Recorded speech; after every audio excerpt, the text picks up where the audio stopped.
शुरुआत में ही कंट्रोल करने लेना भी बहुत ज्यादा जरूरी होता है।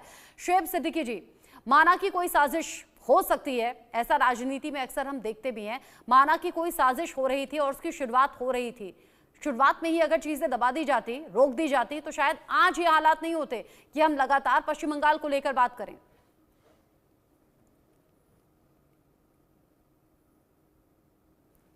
शुएब सिद्दीकी जी। जी जी, मुझसे पूछ रहे हैं अर्चना जी? आपसे मेरा सवाल। जी जी, देखिए अर्चना जी, ऐसा है कि मुर्शिदाबाद में जो कत्लेआम हो रहा है, जो दंगे हो रहे हैं, इसका जिम्मेदार कौन है? असल मुद्दा यहाँ पर ये था, क्योंकि डिबेट भी जब होती है, सियासी रुख पे आती है, तो हर सियासी रुख मुड़ जाते हैं। आप बताइए, चाहे बीजेपी हो, चाहे ममता बनर्जी का मामला हो, इन दोनों के आपस के झगड़े में आप ये बताइए, आवाम उसी तरह पिस रही है जिस तरह वालदैन के झगड़े में मासूम बच्चे पिसते हैं। आप बताइए, जिस तरह के बंगाल जल रहा है, अगर सेंट्रल गवर्नमेंट को चाहिए था उसी वक्त उस पर काबू कर लेना चाहिए था। पीआईएफ की बात कर रही हैं आप, जाहिर सी बात है पीआईएफ पर जो, अगर आप देखिए बंद अल्फाजों में या मंदरयाम पर आकर देखिए, तो उस पर बैन लगा हुआ है। तो जाहिर सी बात होता है कि जब भी कोई मामला आता है तो उसमें लोग मुसलमान को टारगेट पर कर लेते हैं।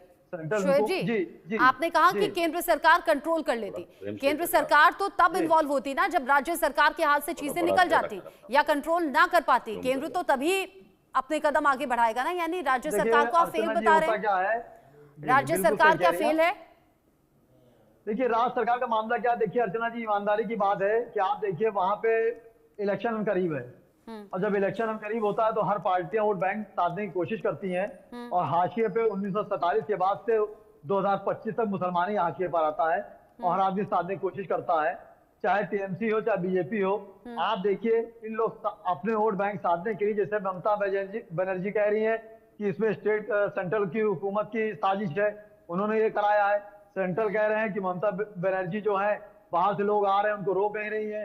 पीआईएफ का हाथ है तो पीआईएफ पर तो बैन लगा हुआ है, उस पर कोई बात करने जरूरत ही नहीं पड़ रही है। आप देखिए, घूम फिर के जो इस तरह के मामले मंदरयाम पर आते हैं, उसमें कितनी दिक्कतों का सामना करना पड़ता है। आप बताइए, जैसे कि वहां पे मामला कई हफ्तों से चल रहा है, और मैं समझता हूँ हमारे मुल्क के वजीर आजम नरेंद्र मोदी जी के पास पूरी वीटो पावर है, उनको फौरन इस्तेमाल करना चाहिए। आप बताइए, वहां 3 मौतें हो गई।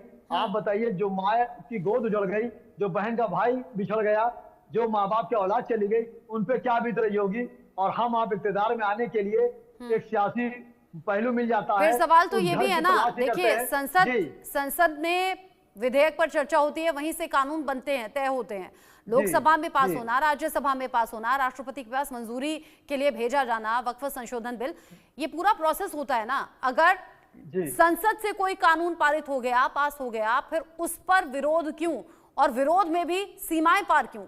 शांतिपूर्ण तरीके से भी तो हो सकता था, देश के बाकी हिस्सों में भी हो रहा है, पश्चिम बंगाल में ही मुसलमान आपे से बाहर क्यों हो गए?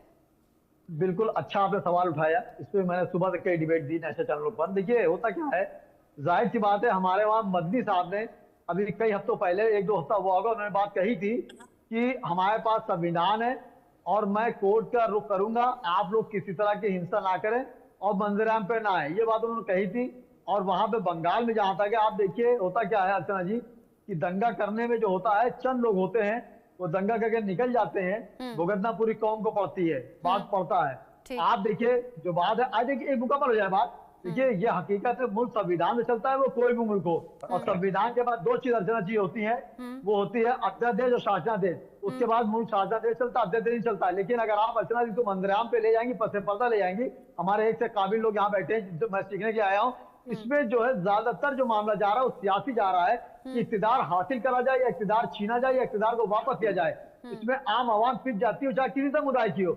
मैं ये कह रहा हूँ कि जो दंगा लड़के नौजवानों ने किया, जिसने भी किया, अगर आप उसको मंदिर पे जाएंगे तो उनको पता ही नहीं चलेगा कि मैं क्यों आगे बढ़ गया। तो जो 3 मौतें हुई है, मैं समझता हूँ पहले उस पर शोक करना चाहिए कि आखिर जिनके गोदे उजड़ गई 3 लोग की, 2 हिंदू, शोक से ज्यादा तो राजनीति होती है, दुखी करने वाली बात तो यही होती है। आप रहिए शुएब जी, आप रहिए, शुएब जी आप रहिए, आप सभी को मैंने सुन लिया। अब एक वरिष्ठ पत्रकार को भी सुनना चाहती हूँ। शुएब जी, मेरा नाम हो जाएगा कि पश्चिम बंगाल के लोग इसे लेकर क्या सोचते हैं, लेकिन शुएब सिद्दीकी जी, नंबर 1 के मामले में फिर तुष्टीकरण की बात आए तो कौन सी पार्टी और कौन सा नेता नंबर 1? अभी तो पश्चिम बंगाल ही चल रहा है चर्चा में।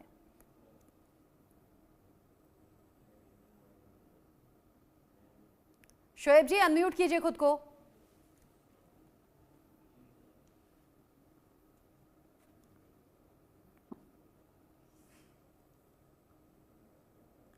शोएब जी, आवाज मिल रही है आपको?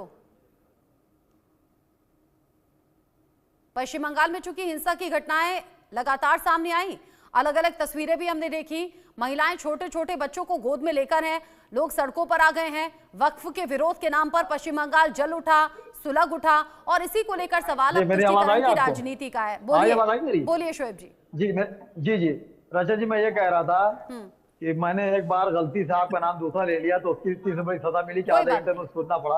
आप देखिए यहाँ पे बंगाल में मुर्शिदाबाद में जो मामला हुआ है, पसे पर्दा इसका कातिल कौन है आप बताइए। हर आदमी सियासी रोटी सेक रहा है और हाशिए में मुसलमान को रख रहा है। आप बताइए, टीएमसी हो या बीजेपी हो, इनके टारगेट पे इक़्तिदार हासिल करने की बात होती है, 3 मौतें हो गई, उसका जिम्मेदार कौन होगा? आप बताइए, सन 47 के बाद आज तक मुसलमान से इम्तिहान दे रहा है। अगर वहां पे बाहर के लोग आ गए तो उसमें ऐसा नहीं कि टीएमसी भी गलती है, सेंट्रल हुकूमत की भी गलती है।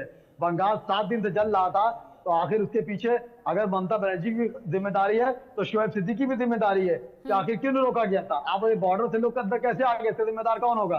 अगर मैं एक छोटी सी मिसाल आपको दे रहा हूँ अर्चना जी, कि अगर मैं नमाज अकेला पढ़ रहा हूँ और गलत पढ़ रहा हूँ तो उसका गुनहगार मैं होऊंगा। सर एक सेकंड, सर एक सेकंड, अगर रचा जी बहुत महंगी मिसाल है और मैं समझता हूँ सबको अच्छी लगेगी।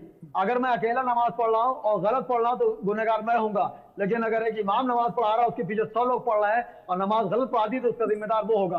तो आप बताइए, मुल्क की जिम्मेदारी हो या स्टेट की जिम्मेदारी हो, मुल्क के वजीर आजम की जिम्मेदारी होती है और रियासत के वजीर आला की जिम्मेदारी होती है। मेरी हमेशा कहना रहा कि सस्ती शोहरत पाने के लिए इस तरह की बातें ना करें। आप बताइए, ये सियासी लड़ाई में आवाम उसी तरह पिसती है जिस तरह माँ बाप के झगड़े में मासूम औलादें पिसती हैं। ये लोग लड़ते हैं, मासूम औलादें पिसती हैं। आप बताइए, बंगाल में किससे हमदर्दी की बात करी? अगर टीएमसी की नेता पश्चिम बंगाल में मुसलमान इतनी जल्दी भड़क क्यों जाते हैं?